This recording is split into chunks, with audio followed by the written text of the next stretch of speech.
magandang tanghali. Kumikinang na ula, Diego Bandido.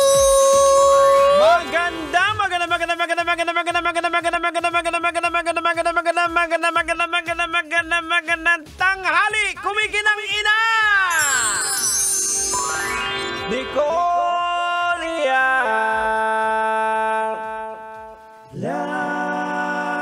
Yeah, that's back to work, back to reality, back to school! Ito na nga! Ito na nga! Ramdam ka agad yung traffic. Correct! Totoo, ramdam natin kaagad yung kabisihan. Ganun talaga, no? Ang bilis. Tapos, meron pang mga mangilan-ngilan na may mga nagbibigay-bigay pa ng regalo. Meron pang mga iba na hindi pa nauuwi yung kanilang mga pag-gift pack, ganyan. Pero, mangilan-ngilan na lang yan. Talagang ang masaklap na katotohanan, hindi po tayo mayaman. Kailangan po nating magtrabaho. Correct. Yan. Alam mo, ang weird ng feeling ko, parang feeling ko ngayon na walang holiday pass, nakaka-relax ako. Talaga? Kakaiba. Parang mas napagod ako. Kasi may ganong feels kasi yung holiday. Parang bilis ng mga nangyayari. Oo, parang ano siya, basta fast-paced masyado, nagmamadali. Tapos, ganyan talaga pag may edad na.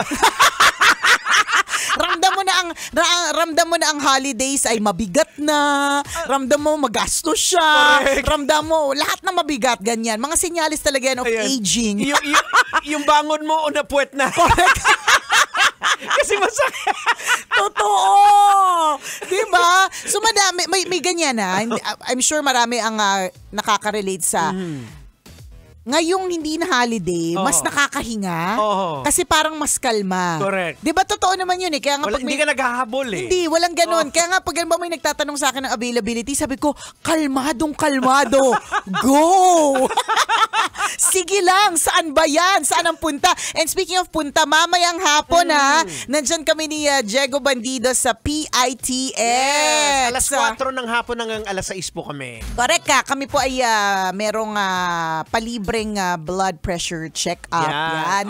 At may mga palaro hatid sa atin ng BioFlu. Correct. O, salamat naman, di ba, sa BioFlu dahil pinabibisi niyo po ang aming January. Thank you so much. Talaga iba ang alagang Unilab. Correct. Ramdam talaga natin ang alagang Unilab. Di ba? And speaking of pag-aalaga, importantatious ko na pagod po talaga kayo ng husto ng holidays.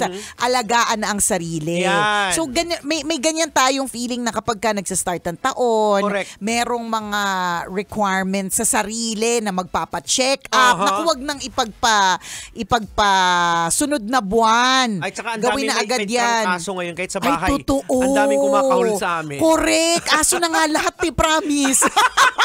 Oo, grabe. 'Di ba kaya nga nag-trending ulit yung lumalabas na naman yung mga yung parang 'di ba si Jose Marichan kapag August lumalabas siya, 'di ba? Ngayon yung mga nagte-trending yung hang day, yung mga face mask, face shield.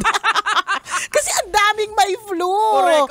Totoo dahil yan sa sobrang walang tulog, walang pahinga, yung immune system bumabagsak eh. At saka yung weather. Oo, dahil na rin panahon yung pagsingot mo sa pulbura. Correct, totoo, di ba? Wala kang tulog. Hindi, tsaka nakakapagod yung wala kang pera. Nagkakasakit ka. Yun talaga. Yun talaga yung pag wala kang pera, parang may sakit ka, di ba? Tingnan mo, kapag meron tayo, nabalitaan natin, meron tayong cheque. O merong binagsak sa ATM natin. Correct. Hindi ba't yung kasiglahan natin, Jegs, talaga namang wagas na wagas. Pero ngayon parang napagod ang bulsa, numipis ng hustong bulsa, di ba? Nabutas talaga ang bulsa, di ba? Parang nakakapagod, nagkakaroon tayo ng sakit. Mga epekto yan eh. Epekto po yan. Hindi, pero totoo, ang dami na talagang merong matinding sakit. Pero ang galing lang na, of course, we've been through the holidays. So, madami tayong mga lugar na pinuntahan na maraming tao, di ba? Ang galing lang na there was a time, a few years ago na pandemic, di ba? Na hindi mo talaga makikita. Kasi hanggang ngayon, makikita mo sa mga escalator, meron pang mga marka ng X. Oo, tama. May mga paapa. Correct, may mga paapa na dito lang pwede. Yung kasi social distancing. Dito lang pwede kasi hindi ka pwedeng lumapit sa kanya, di ba? Pero nitong nakaraang holidays, ang daming, neto lang kahapon, nagpunta kami sa Manawag. Ang daming tao. Siyempre, alam mo ng Pilipinas, napakaraming Katoliko, no? At siyempre, pabalik na ng Maynila, lahat ganyan. Sobrang daming tao, as in dikit-dikit. Yung parang hindi nagka-COVID, ganon. Tapos parang hindi na lahat nakabask, ganon. Pero there was a time na hindi mo talaga makikita na may ganyan, na magdidikit-dikit yung mga tao, di ba? Parang nawalan tayo ng ilang taon sa buhay natin. Correct. Tsaka parang hindi mo na alam na parang nangyari. Oo. Tsaka parang, yung nagstay tayo sa bahay, yung talaga yung hindi ka panipaniwala. Kaya noon, nung hindi ko yung makakalimutan, yung particular na meeting na yun, na merong isang boss na nagsabi niyan na nag-lockdown na sa parang part of Europe. Tapos sabi niya, hindi imposible na mag-lockdown sa Pilipinas. Sa utak ko talaga nagpe-play yung sinabi niya yun. Kasi parang, hindi mangyayari yun. Paano? Imposible. Diba? Masyado maraming marites ang kailangan lumabas. Pero nangyari. So, isa lang din ang paalala sa atin na anything can be possible. Yes. So, this year, kung halimbawa parang feeling mo hindi posible ang pagpapacheck up, hindi posible ang paggaling kung meron ka ng nararamdaman, di ba? Posible naman yan. Tama. Tayo ay magtiwala lamang, magiging maayos din po ang lahat. Correct. Nagtanong yung natin, digital team, kung ano daw yung ating, New Year's resolution and ano yung mga goals ng 2025. Anong sinasagot mo doon? Well, siguro, actually sa akin, masyadong seryoso yung sagot talaga? ko. Talaga? Anong mga sinabi mo doon? Mostly, syempre, ako naman, alam mo naman na yung sa faith ko, na tuloy-tuloy. Na magdire-diretso, wag kang demonyohin. Correct, kasi demonyo, andyan talaga andyan talaga sila. Totoo. Nasa palipaligid lang talaga, waiting. Correct. Waiting na may balik ka. Malay mo, katabi mo ngayon. Correct! Malay mo, di ba? Kaya parang medyo may amoy siya Pero ito ay siguro isa sa mga tinatarget ko dahil nga yung naalala ko, yung sinend mo na picture natin na tayong apat. Ano yun? Kasi nakita ko sa Facebook, nag-memories yung Facebook na 14 years na daw yung friendship natin on Facebook. Tapos isa sa mga photos na nandun, yung picture nating apat, kaming mag-asawa at kayong mag-asawa. Diba? O bakit mo naman naalala? Naisip mo na parang this year dapat may ganong mga sabi ko parang, reconnection. Ang ganda ng katawan natin. Lalo na si Jowa, medium siya nun Medium yung size niya. Tapos nakatatandaan ko rin yung katawan ko nun, 114 pounds. Wow. Sipin mo yung 114 pounds. Kumakain ka pa ba, te? O ikaw din. Ayan. Mapayat ka din doon. Kaya nga diba? So yan yung mga goals. Gusto mo pa mag-lose ng weight. Magbawas pa ng Kasi alam ko ngayong yung holidays, parang correct. Nagdagdag ng timbang Ako rin. Kanina nung nag-weigh in ako sa weighing scale, hindi ako tumitingin pero alam ko na. Correct. Alam ko na sa sarili ko talaga na kung ano man ibinigat ko, wag sasama ang loob ko kasi pinaghirapan ko yan. Huwag mo kami pinagloloko ni Kolia. Magtitimbang ka, hindi ka tumitingin. Hindi mo na ako tumingin, hoping na mali yung feeling ko. Pero hindi, confirm. Nung pagtingin ko, ilan ang dinagdag mo kung nag-weigh-in ka na? Hindi ako nakapag-weigh-in. Hindi, ako ang nadagdag ko talaga during the holidays, mga 4 pounds. So yun din siguro yung pwedeng bawi-bawiin, subok-subukan, na bawi-bawiin, di ba? So tingin mo kung mga marites yung timbangan, anong sasabihin sa'yo? Kung nagsasalita yung timbangan, nasasabihin niya, ayang kasi. Nilantakan mo yung lechon. Hindi mo tinigilan. Akala mo huling Pasko mo na, Nicole. Ayan, kaya may 3 pounds. Ganon. Ayan, tira pa ng soft drinks. Halos lahat naman siguro. Kasi syempre, enjoy mo rin yung season. Enjoy mo rin na libre yung pagkain. Diba? Kasi maraming beses na hikaws doon din po talaga sa pagkain Pero last year, during the holidays, talagang libre, overflowing. So, hindi ka talaga din makatanggi. Lalo pa si Boss Leo Bonggaling. Ay, nako, totoo yan. Bumisita kami doon sa Aquawood. Ay, nako, correct. Parang bibitahin ka na. Totoo. Kakakain nyo lang. O di mag-order kayo. Ay, nako, bawal matunawan sa pamilyang ito. Yun ang sabi mo pag nandun ka. Correct. Hindi ako natutunawan. Hindi ako natutunawan. Talagang parang kailangan para makakain ako ulit sa susunod na mili papakain. Kailangan makautot muna ako ng mga 10 atomic bomb na utot. Para magka-space. Diba? May ganun Kapag ka overflowing yung pagkain, which is what happened, kaya tayo, nag-e-enjoy din talaga tayo dun sa oo. pagkain. Tapos maraming reunion. Yan. Diba? Marami talagang pagkakataon para mag-gain ng weight. Kaya, wag na mainis at wag na mayamot kasi pinaghirapan po nating lahat yan. Diba? Lahat po tayo ay merong ambag. Correct. Diba?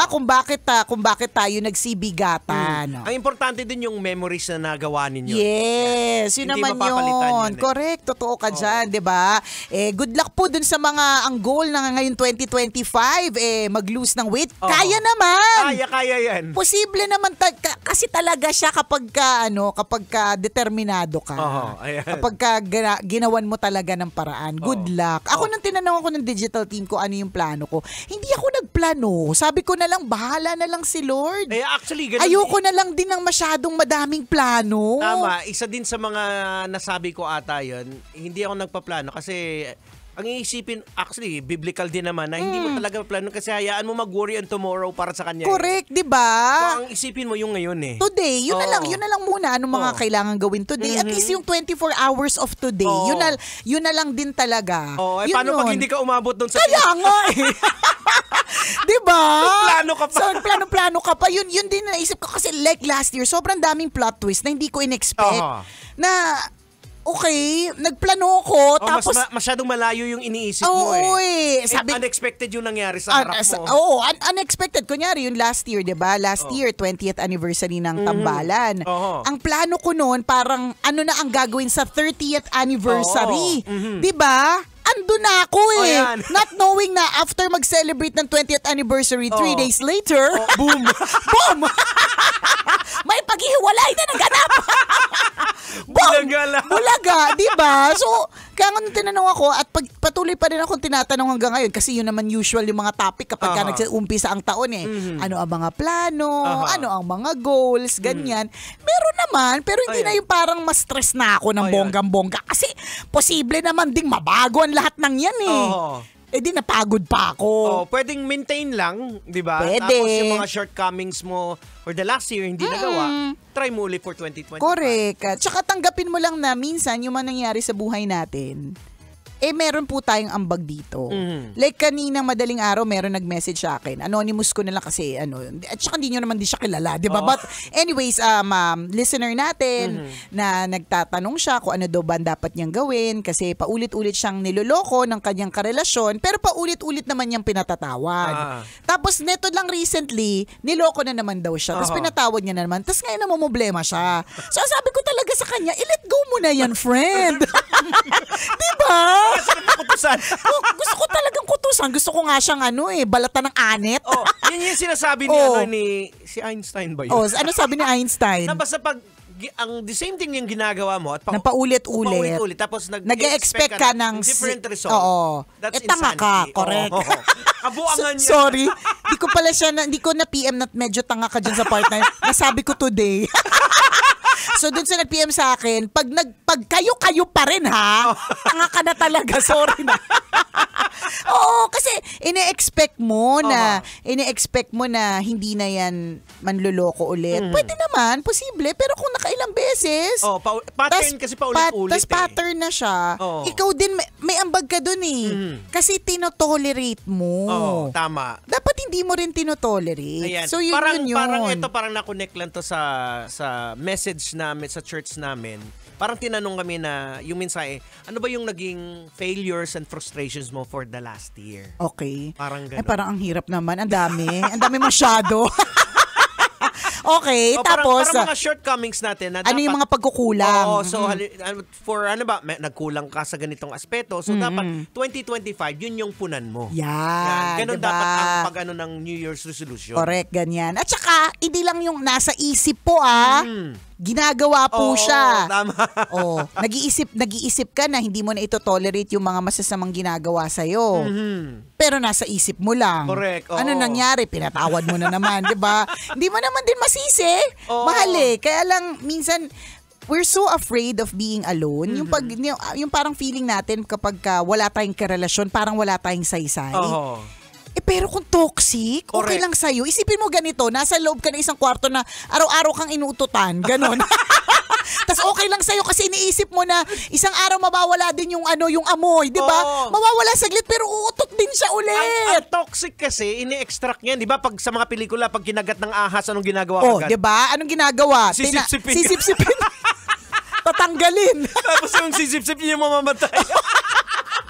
Sino kayo nagturo? Ewan ko, di ko rin alam. Tapos parang feeling ko dahil sa mga pelikulang yan, ganun yung naiisip ko na kapag may kumagat din na ahas sa akin, na una kong gagawin, sisip-sipin ko din. Tsaka totoo ba kung halimbawa nakagat ka ng di ka iihian? Kasi ginagawa ko din. Ginagano ko yung nila ihian mo. Kinagat ako ng di kaya tara, ihian mo ako sino naiihi dyan. Diba? Pero yung toxic, you were saying, diba? Na Yan, tinatanggal talaga tinatanggal siya. siya. Diba? Oo. Parang pagka kinagat ka ng aso na may rabies, diba? Oo. Anong ginagawa? Nag-i-inject ng mga pangontra o kung ano man. Di ko alam Oo. kung ano yung actual Mga anti-rabies, Oo, mga yung mga ganon. So, tinatanggal po kasi siya dahil poison po siya eh. Tama. So kung halimbawa, nandiyan ka pa rin sa relationship na last year, yun na yung paulit-ulit na nagbibigay sa iyo ng pain. Paulit-ulit na dahilan kung ba't pumapangit ka. Yan. Dahilan kung bakit nagiging masama kang tao. Paano? Alam mo na nga may pamilya. Sinasamahan mo pa. Yan! Sa mga kabit hanggang ngayon. Ano ba? 2025 na. Hindi mo pa iniwan yung kabit mo noong 2024? Bakit na? Ito naman. Minessage ka lang nung New Year. Ang rupok mo naman. Oy, meron ng balita niya na parang somewhere sa Visayas na nagkita sila ng kanyang kaluguyo January 1 mismo. Ayun, nasundan ng mister. Ayun, nakulong. O, tingnan mo. Sabi ko, pambihira diba? naman. Hindi na lang iniwan. Alam mo na nga mali. alam mo na nga hindi makakatulong sa'yo. Alam mo na nga posible mong ikapahamak. Tama. Kailangan pa ba naming ulitin sa inyo? Kailangan pa bang i-memorize yan? May naitulak na pong kabit sa escalator. Diba? May kabit na po na inipit sa elevator. Tama. At hindi lang yon, hindi ka man mahuli. Pakatandaan, nakalista sa langit Correct. yan. So, hindi mo pa rin iniwan. Oh. Diba? Yun yung sinasabi natin na hindi naman kailangan magkaroon ng mga grand na mga resolution. Yung alam mo lang na mali, alam mo lang na hindi mo dapat i-tolerate, alam mo na toxic, dapat i-let go mo na Tama. yan. Ayan. Diba? Ay, good luck ng bonggang-bongga sa lahat ng mga kabisya natin na nag-iisip magpapayat, nag-iisip mag-ipon. Oh, diba? Good luck talaga dyan sa pag-ipon. Parang feeling ko mas posible yung pagpayat kesa sa pag-ipon.